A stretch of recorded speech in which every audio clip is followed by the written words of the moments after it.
Alright, so my original choke rod didn't last very long. I was afraid of that. So what I ended up doing was on the existing choke thing that would always get stuck. And I ended up taking it to my bench grinder and I basically ground half of it off. And now it spins real free. Move this out of your way so you can see better.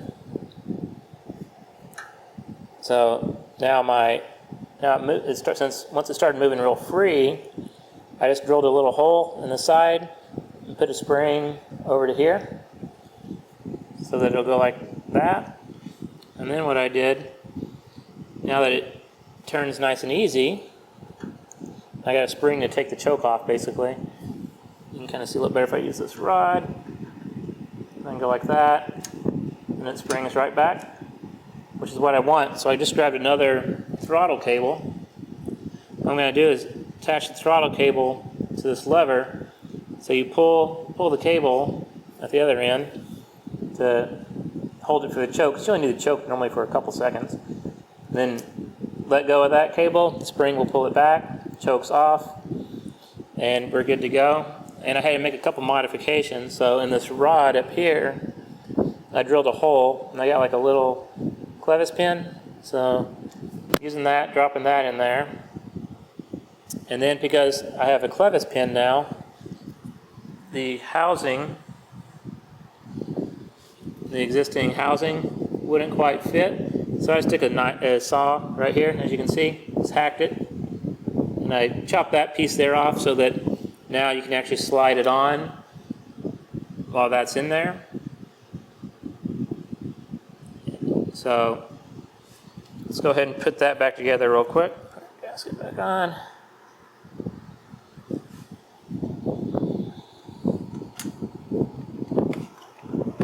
Let's just move the rod a tiny bit to get it clear initially.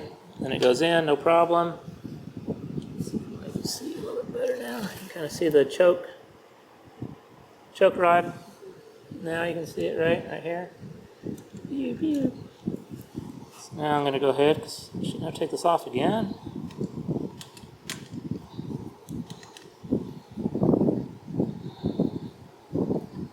And connect it all up.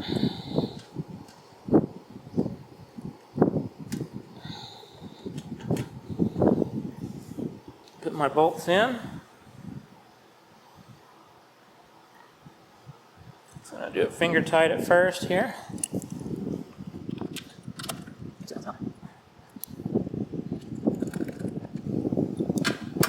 Alright, so now that those are in,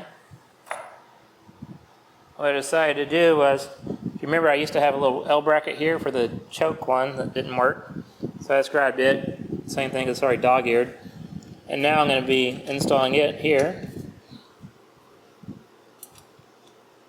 with this guy.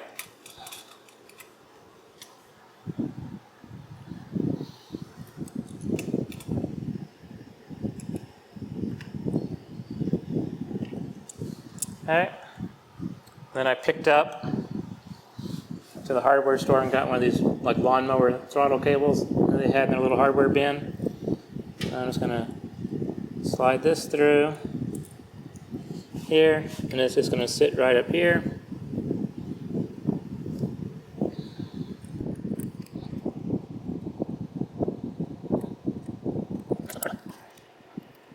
Okay, I'm just going to leave it loose temporarily. And now what I can do is I can push my throttle cable. So I've got quite a bit of slack on here. Kind of take the slack out through that clevis pin. You can't see real good. It's really hard to see in there. And then I got a little throttle cable stop, just a little screw in this that I'm going to clip on it.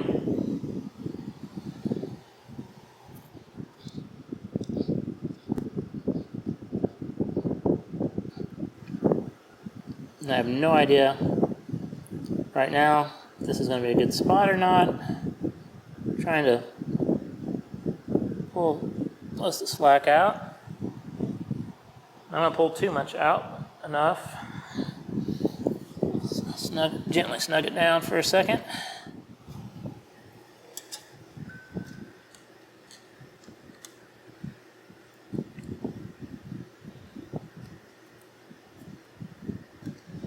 Okay, now I'm connected there. I got way too much slack up front, so I'll have to adjust that, but let's just give it a little tug, and boom. And I'll have to adjust this guy here a little bit, get the right angle, so that when I pull on it, that spring will be strong enough to retract. So that's just a matter now of playing with it, get it all aligned, and we should be good to go. Alright, so after putting Humpty Dumpty all here back together, the choke still had a little bit of, wasn't quite, like if you tapped it some, it'd go out of the way a little bit, so I just grabbed another little spring, connected to it. So now, finger in there. So let's see. Okay. So now you should be able to see. So now when I pull up here, temporarily pull the choke on, you can see that.